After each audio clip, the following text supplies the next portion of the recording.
Welcome, everybody. Thank you very much for coming and spending some time with me on this day when the book is finally launching, Change Your Diet, Change Your Mind. And I'm just really happy to see people interested in this book and interested in sharing the news about this book. And I thought I would just, hi, Stephanie from Alabama. Hi, Judith from Raleigh. And Derek from Griffin, Georgia. Oh, my state. So welcome. And I just thought maybe I'd just start off by saying a couple of, maybe spend a couple of minutes telling you about the book in case you don't already know something about it. But really, the primary purpose of this hour is to spend time with all of you and hear your questions. And really feel free to ask me anything. So I'm just going to, if you indulge me for a couple of minutes, I just want to tell you why I wrote this book and how I hope it can help people, whether you're a clinician, it can help you in your practice, whether you're somebody who's struggling with a mental health issue and you feel like you've tried everything already and nothing's really worked. If you haven't tried the strategies in this book, then I really think you owe it to yourself to at least explore them and think about whether or not you might benefit from them. So the reason I wrote this book is because there are some really powerful dietary strategies that you can use to improve really a wide variety, just about any kind of mental health issue using dietary changes. These are really powerful interventions, but you have to know which changes are most worth making and why. And the changes that we hear about all the time, things like eating superfoods or taking certain types of supplements or eating more plant foods. These types of strategies don't work, and so it's really, when you try those kinds of strategies, you might get frustrated and think, well, dietary changes don't really matter. I mean, some of these strategies may help you a little bit. But really, if you want to fundamentally change how your brain operates, you need to restructure your diet from the ground up. You can't just sprinkle some superfoods on top of it, or you can't just nibble around the edges of the standard American diet, which is, in my opinion, what the Mediterranean diet does. It takes some of the bad things out of the diet, but it doesn't go far enough. So if you really want to fundamentally restructure your brain, change how it operates, you really do need to restructure the diet from the ground up. So real change requires real change. And it also, one of the things I say in the book is, to change your mind with diet, you have to change your mind about diet, which means you need a completely different set of rules, brain food rules, than the ones that we are accustomed to hearing. So when you follow these different rules, which have to do with nourishing the brain properly, protecting the brain against damaging ingredients, and energizing the brain by managing your glucose and insulin levels, when you do those three things, you can experience, in some cases, really life-changing improvements in your mental health, even sometimes within a few days or often just a few weeks. And regardless of how long the mental health issues have been there for you, regardless of the nature of the condition, it could be anything from a major mental illness to a minor, everyday sort of, mild anxiety or mild depression. And regardless of whether, how many medications you've tried or how many you're taking right now. So the reason I wrote this book is because most people don't know about these strategies. And so the book does two things. It explains how we got into the nutrition mess that we are in now in terms of the information we have, and what some of the shortcomings of our current psychiatric treatment protocols.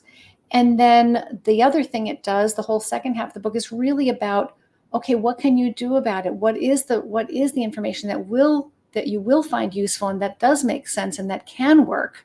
So it's a lot of science about supporting a different way of eating, but then it's also how to, right down to meal plans and recipes and roadmaps and rules about, how to change your diet in a way that can really support optimal mental health, whether you're trying to treat an existing mental health problem that you already have, or whether you're trying to prevent a future mental health problem from developing, such as depression or especially Alzheimer's disease, which most of us are terrified of developing. So that's what the book is about.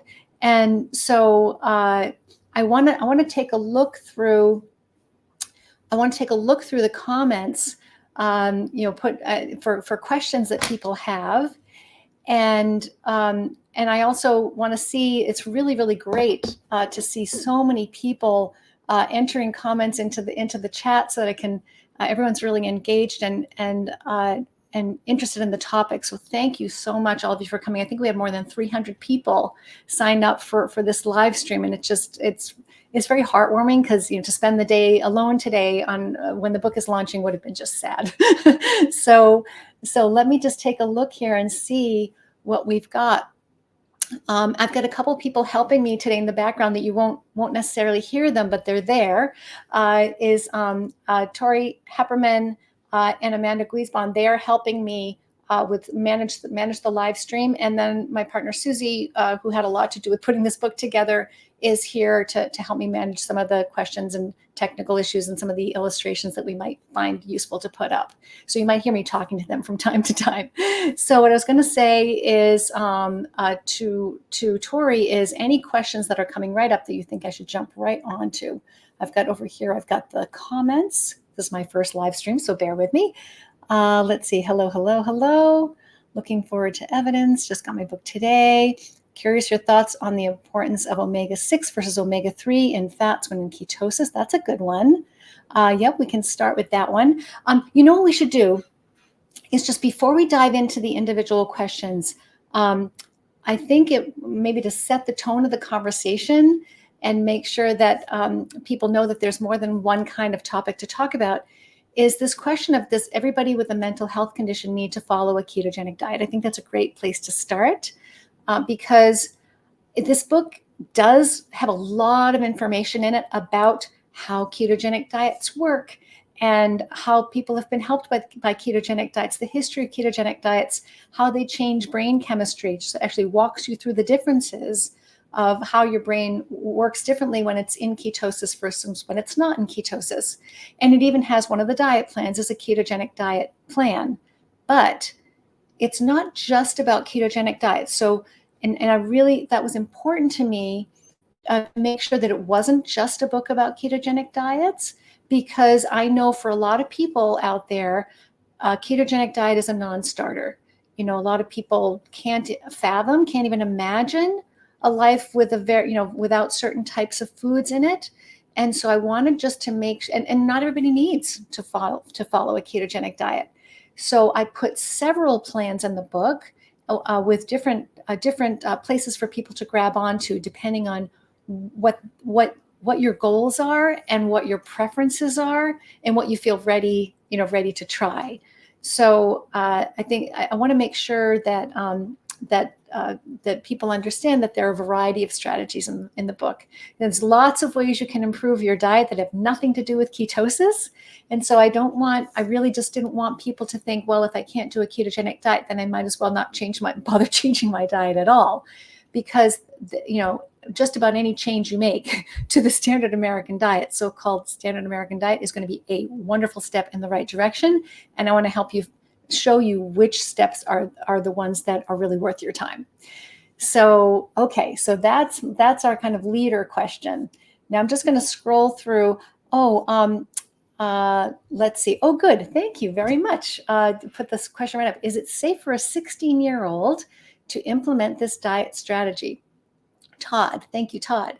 So if we're talking about a ketogenic diet in particular, because the other, one of the other diets in the book is a paleo diet. A paleo diet is safe for everybody, no matter how old you are, whether you can be a pregnant woman, you can be 90 years old, you can be 2 years old, you can be taking a variety of medications.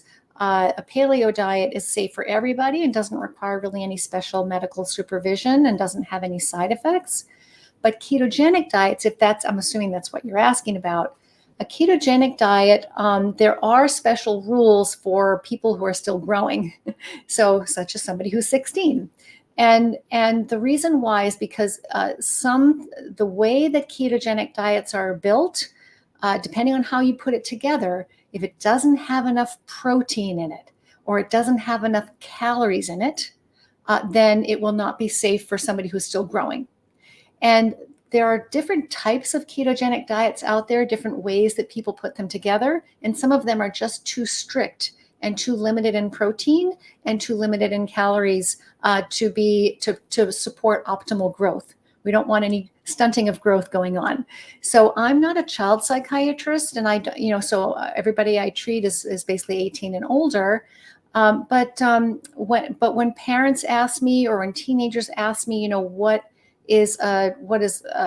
they should eat for better mental health, I always recommend starting with a paleo diet first. But if you need or want to do a ketogenic diet, I do recommend working with a dietitian to make sure that there's enough protein and enough calories and nutrients in that diet, not just to get you into ketosis, but to support healthy bodily functions, including growth and reproductive pathways. Because what we sometimes see, and we saw a long time ago in very strict versions of ketogenic diets that were used for children with epilepsy, is that those diets, they were trying to really mimic fasting.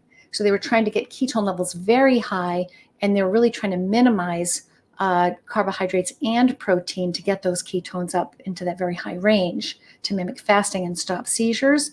Those diets were typically too low in protein for children and teens. And in some of the studies, they saw some stunting of growth. So I hope that answers your question. Susan, hi. I've been on keto for a month now, and I'm also on 300 milligrams of Effexor. When can I taper off? So medication tapering is very, very personalized, and really depends on how you're doing and how you do with reducing the medication. Everybody's a little different. So some people can reduce medications more quickly than others. It depends on the medicine, it depends on the person's chemistry, and it depends on various aspects of your health and what other medicines you might be taking, and also why you take that medicine. So for example, if for people who are taking a medicine that's been really helpful with a serious mental health symptoms, such as, say, suicidal ideation or self-injury, those kinds of things, then you want to, of course, approach the taper especially carefully and watch out for the recurrence of those symptoms. But let me come back to the basics of your question. You've been on keto for 1 month. So generally speaking, I would think that's not really quite long enough to start considering lowering the medication, unless the medication has started to feel uncomfortable. So the medication, sometimes when you start a ketogenic diet, because a ketogenic diet mimics a lot of the same neurotransmitter effects that the medications can, sometimes when you start a ketogenic diet, after a few weeks, you can start to feel like the medicine's a little too strong. And then sometimes the medicine needs to be adjusted downward in combination with the diet to feel comfortable. But if that's not happening for you, assuming you're feeling okay on the combination of the ketogenic diet and the effects are so far, I usually recommend, that's why I teach in my training program, is to wait 12 weeks on the ketogenic diet before you consider having that conversation with your prescriber about when to begin lowering the medication. And lowering the medication always needs to be done with medical supervision to be safe, because even a medicine like Effexor, which it's not one of the stronger, it's an antidepressant, right? So it's not one of the stronger antipsychotic medications or more complicated anticonvulsant medicines. A medicine like Effexor might seem like a straightforward medicine to taper, but if you go too fast with it, you can get really horrific withdrawal symptoms, very, very uncomfortable.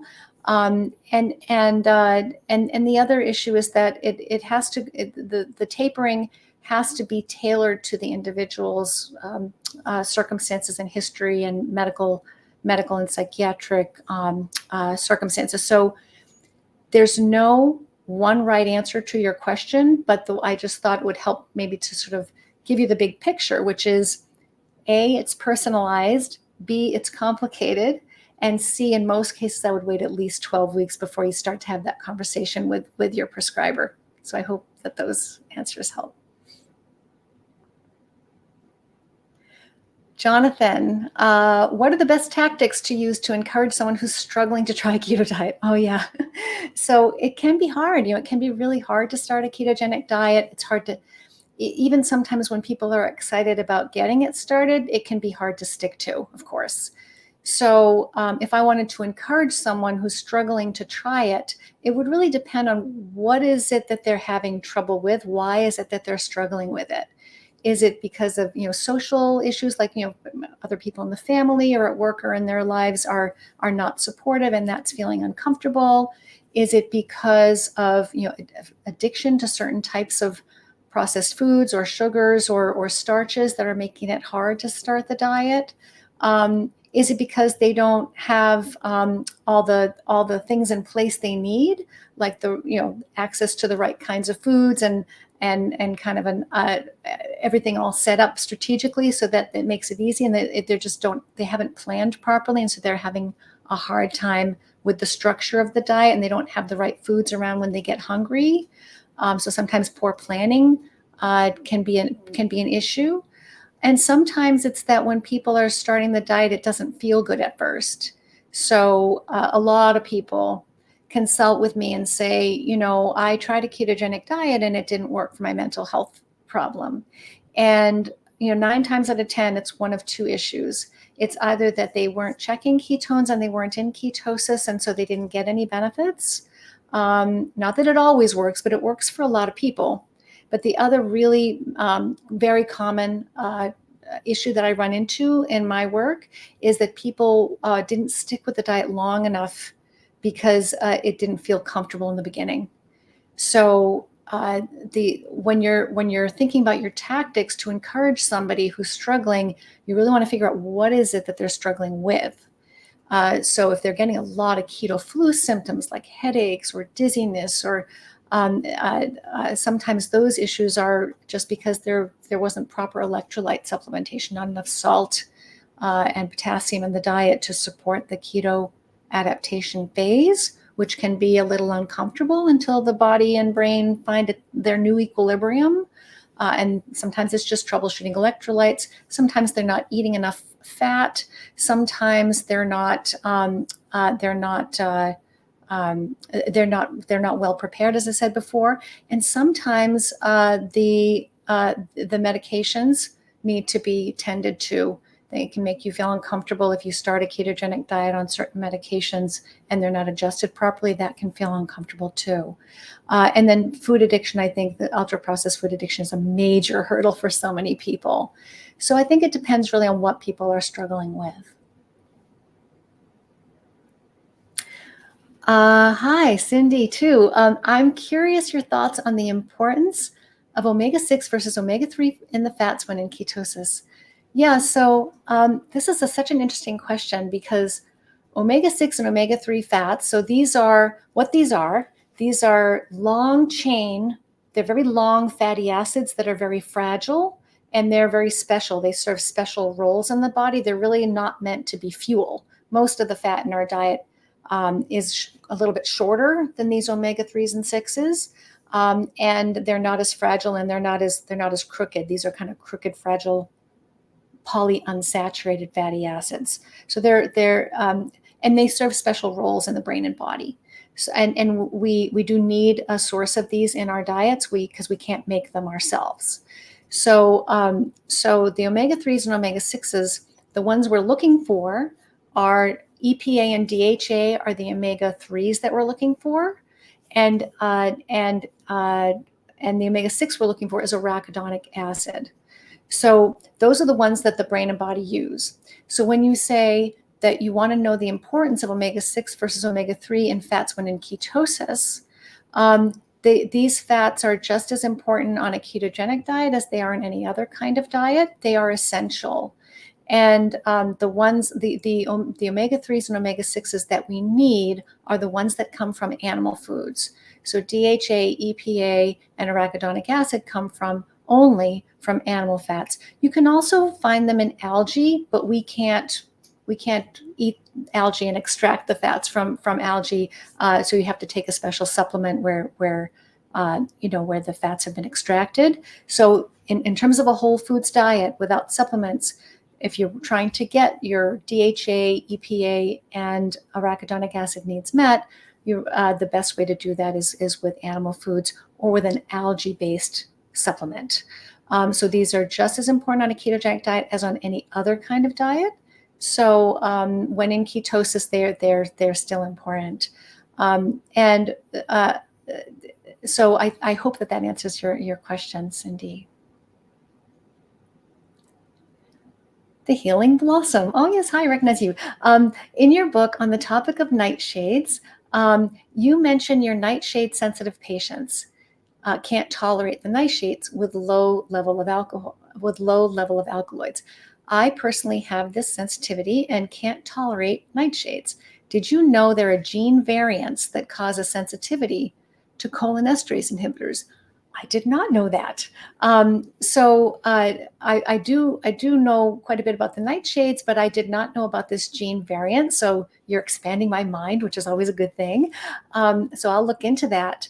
But on the topic of nightshades, for people who may be watching who aren't aware of this, the diets that I suggest people explore in the book, all three of them are nightshade free. And the reason why is because nightshades, which are peppers, tomatoes, eggplants, white potatoes, goji berries, the nightshades do contain neurotoxins.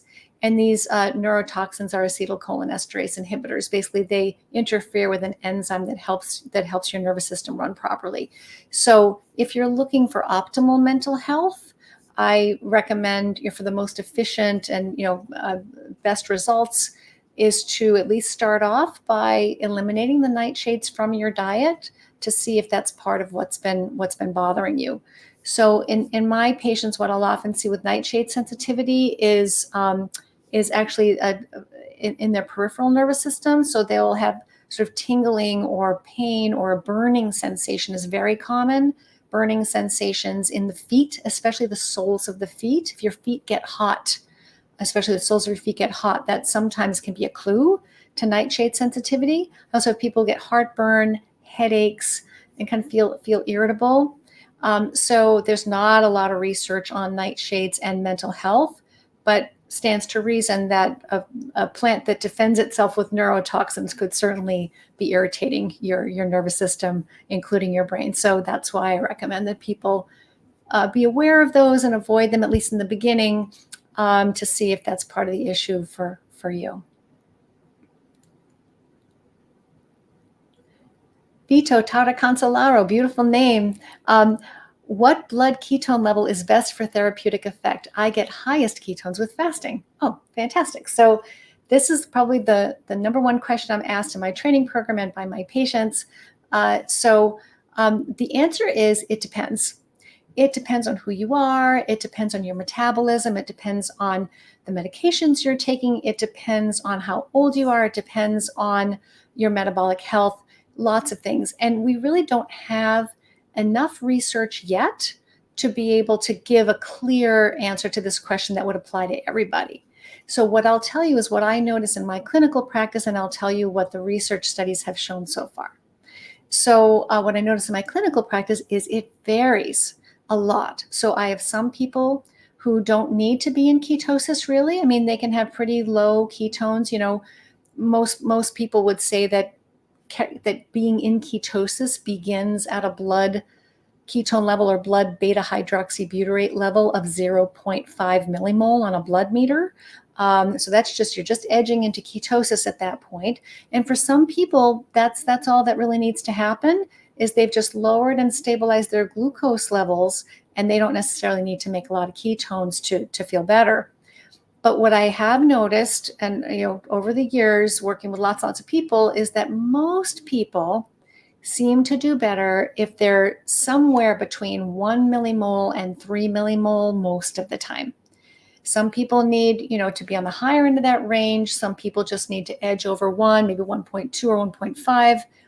But when you're first starting out, what I usually recommend is aiming for that 1 to 3 millimole range so that, again, you have the best chance of seeing results. Because if you aim lower and you don't see results, you might get frustrated and give up. I'd say, let's, maximize your chances early on, get into that, what's for a lot of people, a more therapeutic range, and see if that works for you. And then if it works, you can try relaxing things and see like what your personal, what I like to say sweet spot is, what your personal therapeutic ketone range is. And that's going to be different for different people. So I have patients who need to be between 2 and 3 millimole to feel well. I have other patients who, all they need to do is be, above, say 1. Some people even it's just 0.8. And everyone's a little different. Now, you said that I get highest ketones with fasting, and that is of no surprise. That makes perfect sense. You're absolutely right. Because getting into ketosis, making ketones, is all about lowering your insulin levels. So any strategy that lowers your insulin levels will turn on fat burning. And when you burn fat vigorously, that's when your liver starts to turn some of that fat into ketones. So the reason why you get highest ketones when you're fasting is because everything we eat raises insulin to some extent, except pure fat, which most people don't eat. So every type of food that we eat will raise insulin to some extent. So nothing. So if you're fasting, you're not eating anything. So that drops insulin like a stone. There's no faster way to get into ketosis than fasting. It's the most effective way to do it.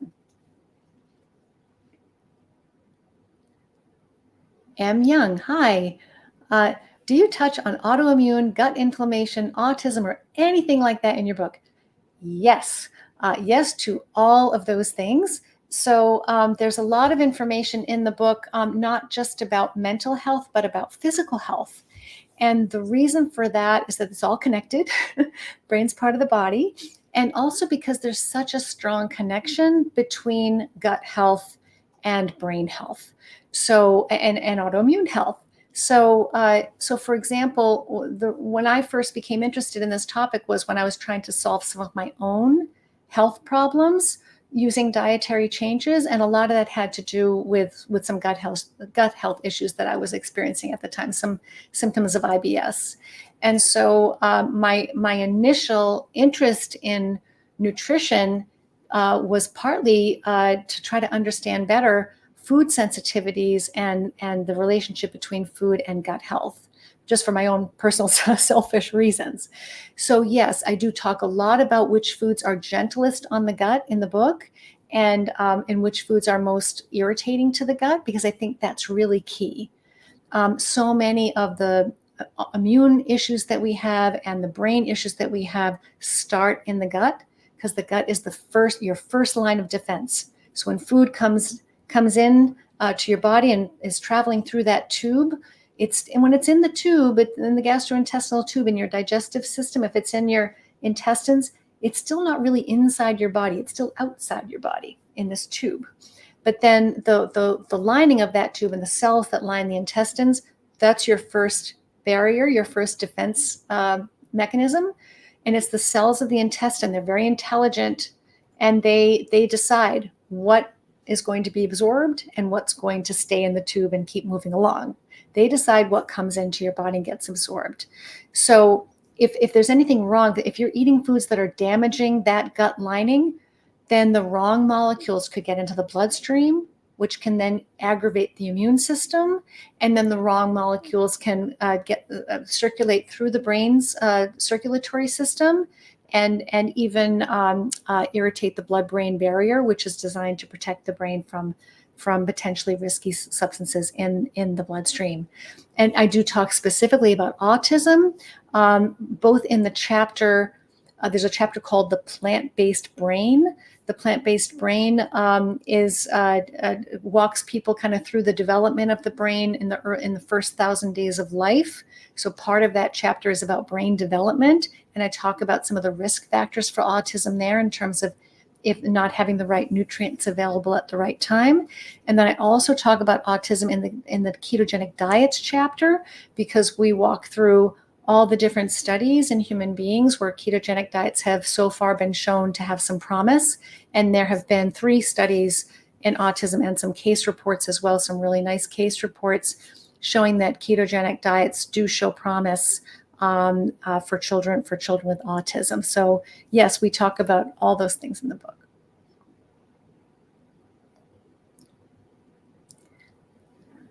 Okay, LinkedIn user, shy, anonymous LinkedIn user. I am so excited about this. Thank you. Oh, good. Thanks. I'm glad you are. If I wanted to get a degree to combine mental health and nutrition, what would you recommend? Oh, I don't, I've been asked this question before. I don't really know of a program I personally don't know of a program that does that. It doesn't mean there isn't one. I just don't happen to know of one off the top of my head. But I think if you're starting, looking at a college level as opposed to graduate, I'm not really sure if you're thinking about college level or graduate, but if you're looking at college level, you could major in nutrition, you could major in biochemistry, you could major in biology, you could major in psychology. You could major in whichever aspect of that you were most interested in, whether it was the nutrition piece, the biology piece, or the psychology or mental health piece. But then, because any of those would be a strong foundation. But then the question is, what about your work after that? Like, what could you do after that? Whether you want to become a psychiatrist or a psychologist or a dietitian or a researcher, a biochemist. I mean, there's just lots of different ways in. And in my training program, where I teach clinicians of all backgrounds, every coaches, nurses, MDs, and psychologists, social workers, everybody's welcome to take the course. And what I've learned from taking that course is that there are creative ways to use these strategies in your work, no matter what your clinical and educational background is, because we really need lots of different types of clinicians to help people. When people have the best success with these strategies, especially in more complicated situations where there are medications involved or serious conditions, medical and psychiatric conditions involved, people really do best when they have a team of people working with them. So, a dietitian, prescribing clinician of some kind, often two, a psychiatrist and a medical prescribing clinician. And a coach is just, coaches can be so valuable in this kind of work because behavior change is so hard. So I would follow your heart and study what you are most interested in, and then take it one step at a time, and keep in touch with those of us who are doing this work, and see if you can see opportunities to pick our brains more about which way you want to go after that. I don't know if that was helpful enough, but that's where I'd start. Do what you love first. Julia, hi. Love your book so far. Great. I'm so glad. Though I'm not through yet. It's a long book. I am sorry about that. I mean, I don't know. It's big. But I really just wanted to put as much information as I could possibly fit inside, because there's so many pieces to the puzzle that I thought people needed to have in order to really put all this information together. So you're not through yet, and I'm not surprised. Do you talk about iodine at all? Yes, I do talk about iodine. So I talk about iodine in a variety of places.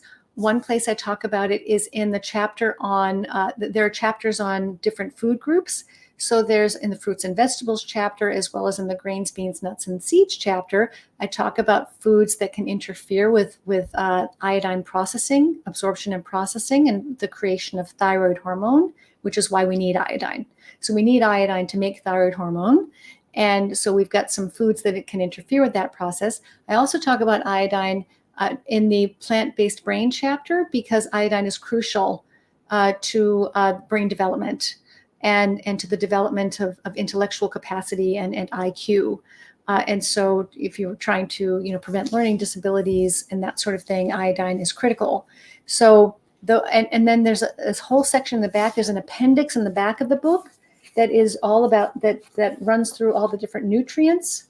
I'm not gonna be able to put my fingers on it quickly enough, but it lists all of the essential nutrients and a description of what each of those nutrients does and what the best sources of those nutrients are. So of course, iodine is in that section as well. Mark Mahal, hello. Please tell us about how your book is organized. What topics do you cover? Thanks. Well, I have here Trustee Susie has just pulled up the answer to your question. So this is the table of contents. So you can see how the book is organized. So part one is really kind of examining where we are now. So we talk about the question about what causes mental health problems in the first place, and explore what some of the dietary root causes of our mental health crisis, at least the way I look at it, what they are, and how that is shifting, how we're now approaching a place where we have better answers to the question about the root causes of mental health problems, and a lot of them can be influenced strongly by your diet. Things like inflammation and oxidative stress and insulin resistance and nutrient deficiencies and toxicities. So, and then we talk about how we got into the mess we are in currently with nutrition science, why so much of what we hear in headlines and in our guidelines is incorrect. And then we talk, chapter 4 and 5 are about the brain. So the brain structure and brain function and brain metabolism. So that's part one. Part two is all about the problematic foods in the diet, especially processed foods and sugar and vegetable oils, refined carbohydrates, and how our modern diet is damaging the brain from the inside out.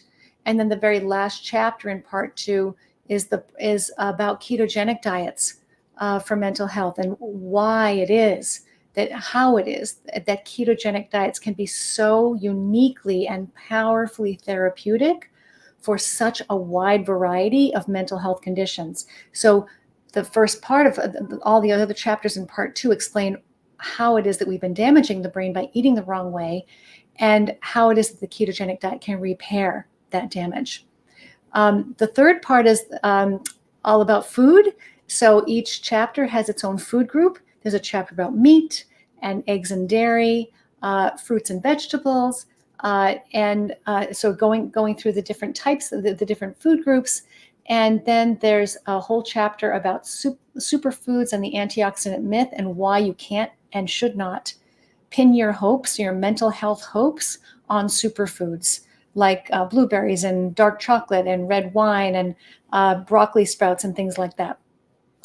And then the last chapter in that section is the plant-based brain, going out on a limb, and that explains what we actually know about the science of vegan and vegetarian diets, and what some of the risks and benefits of that approach is, and then really walks you through brain development and how each essential nutrient plays such a critical role during those first 1,000 days of life. And then the last whole part 4 is how to. So different types of dietary strategies you can try, brain food rules that you can follow to make any diet brain healthier. So I like to say, I'm nutritionally pro-choice. I will help you optimize whatever diet you feel most comfortable eating to make it brain healthier. So there are rules in that section that can help you modify your own diet. Or if you prefer to follow a plan, I've got different plans in that section that you can walk through: quiet paleo, quiet keto, quiet carnivore, and then the last, and then meal plans and recipes, and a lot of tips and FAQs about how to follow special diets. In the very end is appendix and resources, a nutrient guide, and lab tests and other books I'd recommend, such as Brain Energy, which talks a lot about brain metabolism. And so I think that I arranged it in a way that I think that my goal was to have lots of science and answer people's most common questions about food and curiosities about food, but then also to make it very practical, especially the last section. For those of you who are not that interested in the science, you can, you don't have to go through all of those chapters if you don't want to.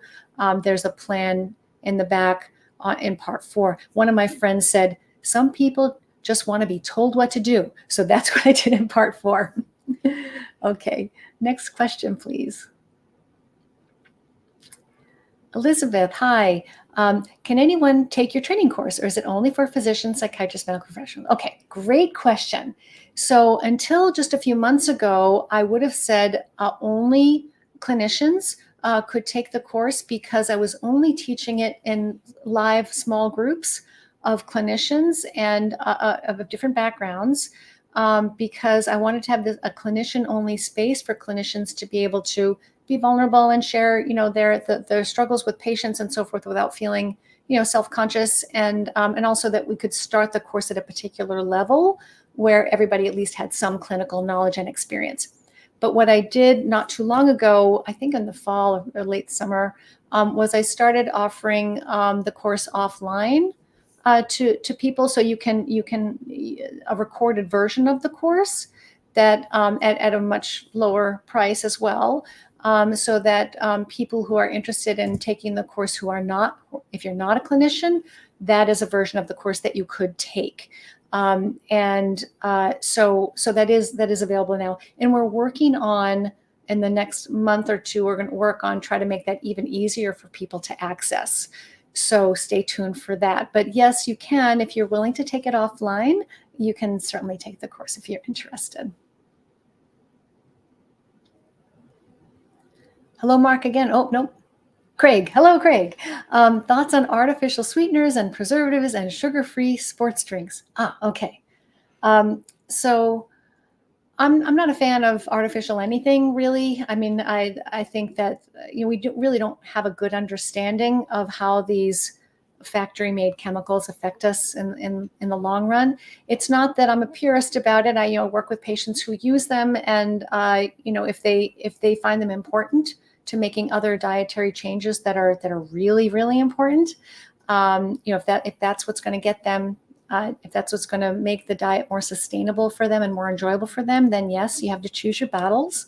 But, if we're talking about what I ideally would recommend, I'd ideally recommend avoiding artificial sweeteners and preservatives too. And there are, I do talk about sweeteners in the kind of tips and tricks and FAQs chapter right towards the end of the book. And I talk about how some of the sweeteners are perhaps a little safer and more appealing than others. So, for example, sweeteners such as allulose, erythritol, and stevia, those sweeteners seem to be better tolerated, and they're less likely to cause glucose and insulin spikes in the bloodstream. Some of these will not do it at all. But I do caution people, for example, against sugar alcohols, maltitol, xylitol, sorbitol, because even erythritol can do this to a very small extent. But maltitol and xylitol, I do not consider these to be keto-friendly sweeteners. So especially if people are using more than small amounts, a significant portion of maltitol and xylitol do get absorbed into the bloodstream, do raise blood sugar, and do raise insulin levels. So they're not particularly keto-friendly. And you see these in sports drinks, you see these in gum, chewing gum, and chocolate, and keto candies and things like that, and keto baked goods. So, all the processed stuff. So ideally, we want to keep away from the processed foods and beverages as much as you can. But again, you have to choose your battles. So if you're not sure if a sweetener is safe for your personal metabolism, check your glucose and insulin levels, and check your appetite and your cravings on those sweeteners to make sure they're safe for you.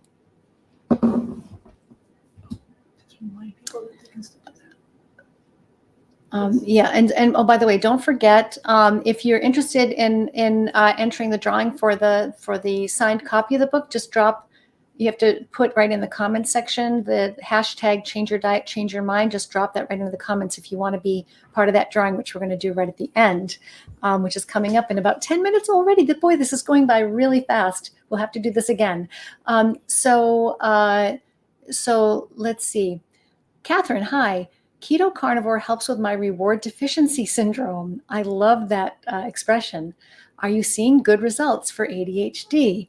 Yes, we are seeing good results for ADHD. There has not been a formal study yet of ADHD in ketogenic diets, but most people with mental health conditions have at least some symptoms of ADHD that do improve on a ketogenic diet. And I have patients with actual ADHD, quite a few, who improve on a ketogenic diet. It's actually one of the conditions that responds, in my experience, best to a ketogenic diet.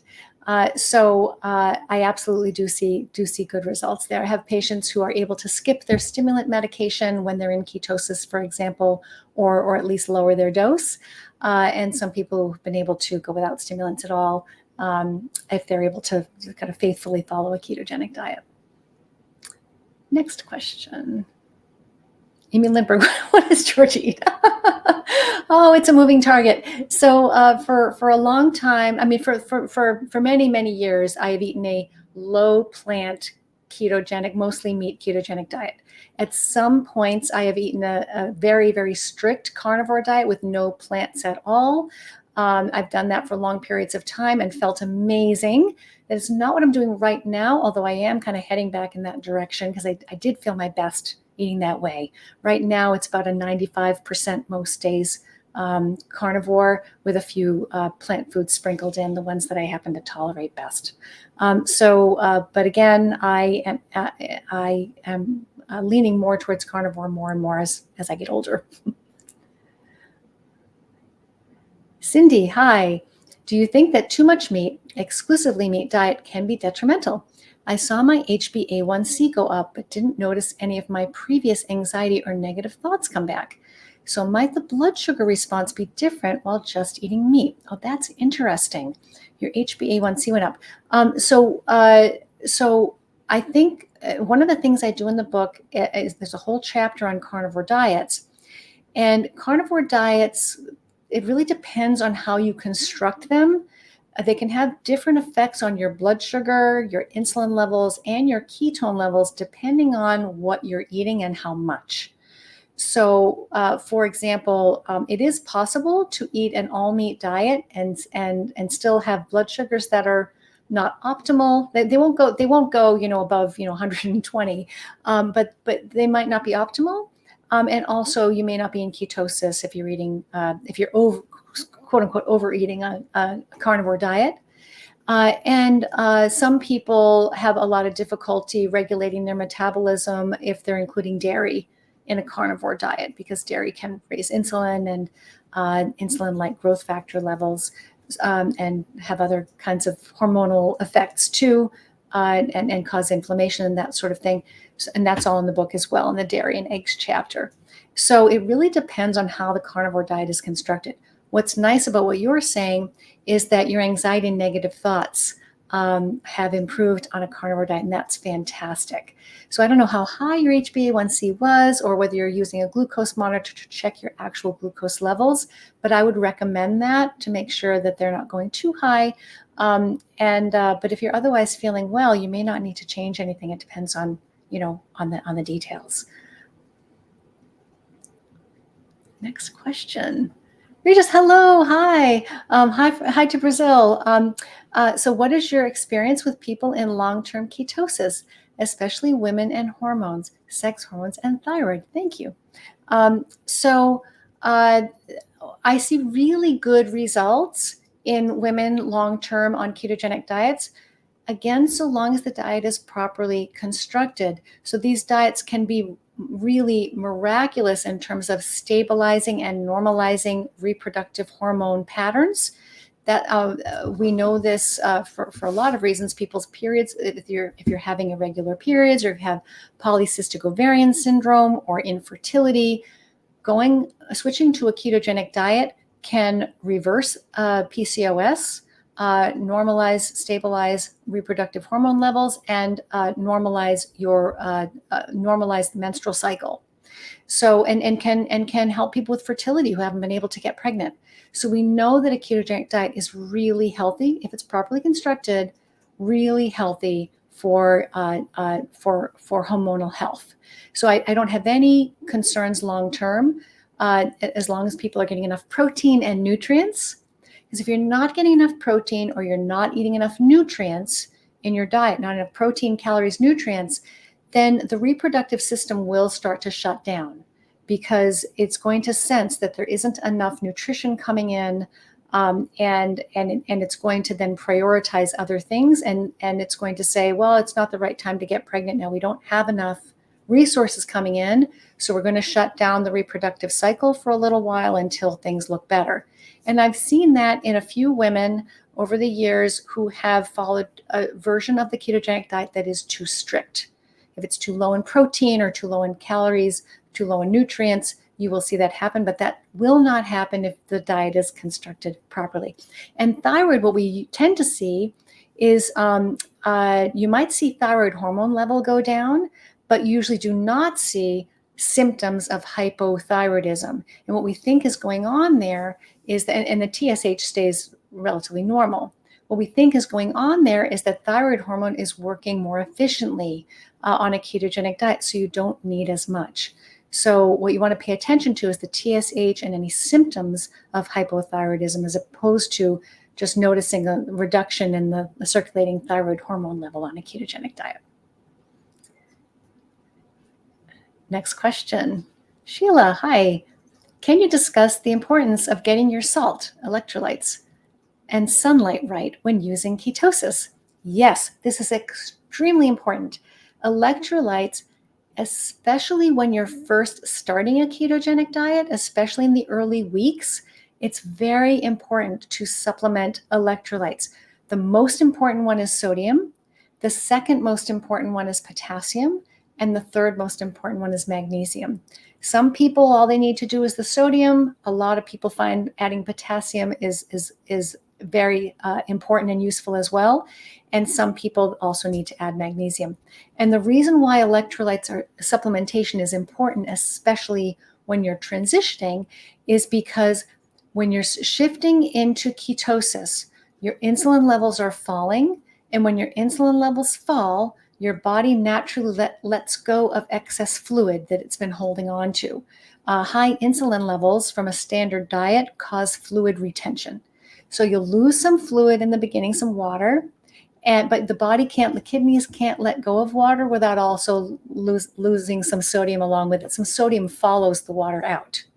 So until your body has found its new equilibrium, adding back that sodium is really important, because if you lose too much sodium too fast, you can feel pretty bad. You can have headaches and dizziness, and difficulty concentrating and things like that. Some of the very common keto flu symptoms are due to not replacing sodium adequately. So the exact recommendations are in the book for electrolyte supplementation.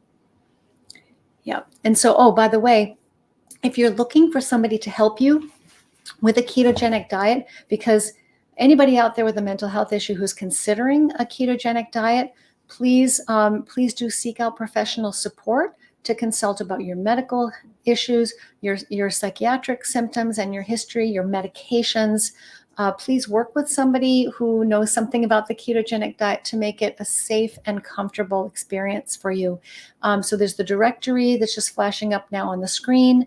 It's a completely free public service. So if you're looking for a practitioner, it's an international directory, free to search. And if you're a practitioner who uses ketogenic diets specifically for mental health, it's free to submit your listing and get listed in the directory so that people can find you. So please, we're trying to grow this directory. So please do participate. Tell people that it's case sensitive.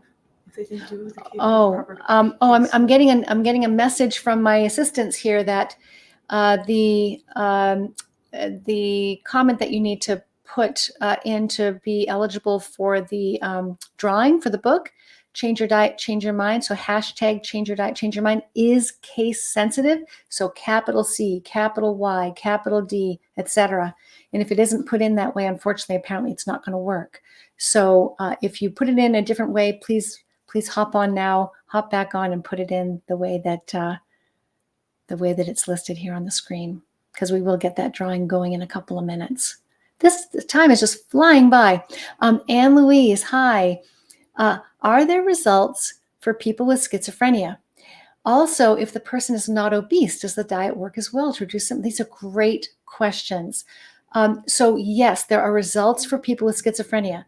There are now 6 published case reports in the literature detailing the effects of ketogenic diets on people with schizophrenia. The best paper on that is a compilation of case studies gathered from different clinicians by Dr. Chris Palmer.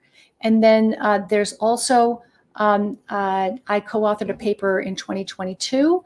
There were 31 patients who were asked to come into a hospital setting and try a ketogenic diet. And 12 of those patients had schizophrenia, and all of them responded to the diet. All of them improved. And the magnitude of the response to the ketogenic diet for psychotic symptoms in those patients with schizophrenia was about 6 or 7 times better than we see with antipsychotic medications. So there's a lot of hope for schizophrenia.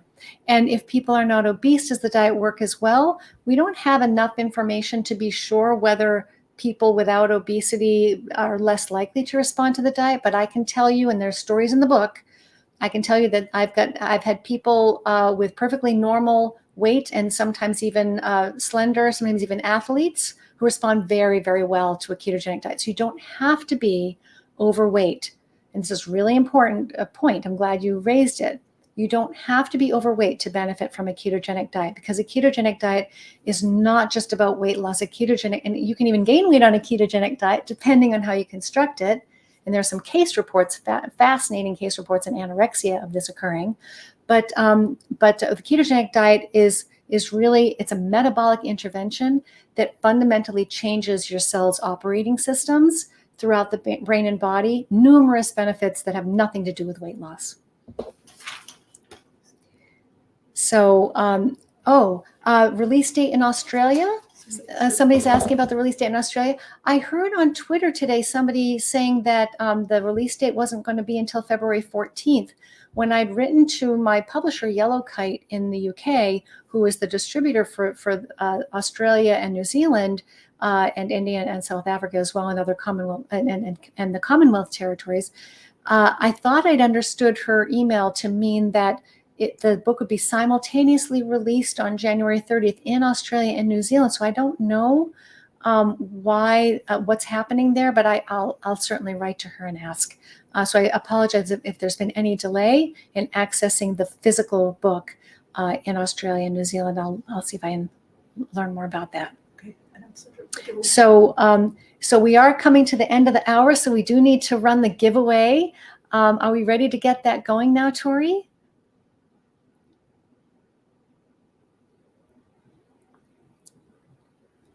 Okay. Change it. 82 entries. Good luck. Good luck, everybody. Oh, this is really exciting. Who will it be? The first winner is Corinne Gregory Goyette. Congratulations. Fantastic. Tori will make sure she's got your contact information, and I will be very happy to sign the book and send it off to you. And if there's anything special you want me to say in the book, let Tori know, and I'll personalize the autograph and send it to you right here from my office. Next, please. Who is it? Who will it be? Who will it be? Who's next? Who's the next winner? Sandra Bowen. Hi, Sandra. We just met and spent some time together at the Metabolic Health Summit. Great to see you again. Congratulations. And who is our third and final winner, please? Okay, round and round she goes. Round and round she goes.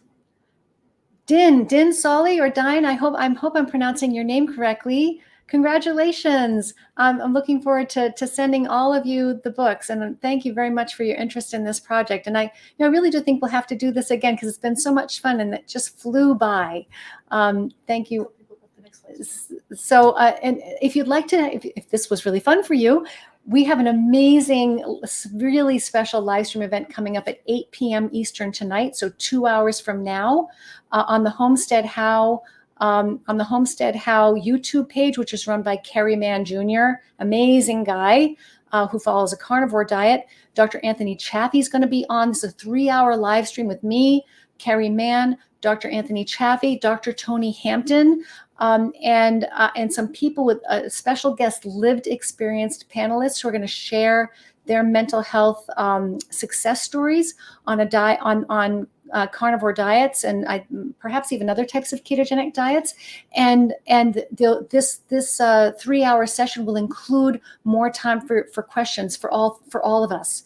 So you can ask any of us questions about nutrition and mental health. So this is a celebration of the book launch.